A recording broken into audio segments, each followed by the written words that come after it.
Hi friends, today we will talk about how to fix or how to solve the problem of network on the application of Google Wallet. You will click on settings. In this page you will go to apps, default apps, app settings. In this list you will go down until you find this window of Google Wallet here, and you will click.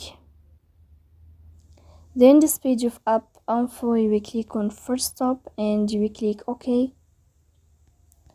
Here you will enter to the window of storage.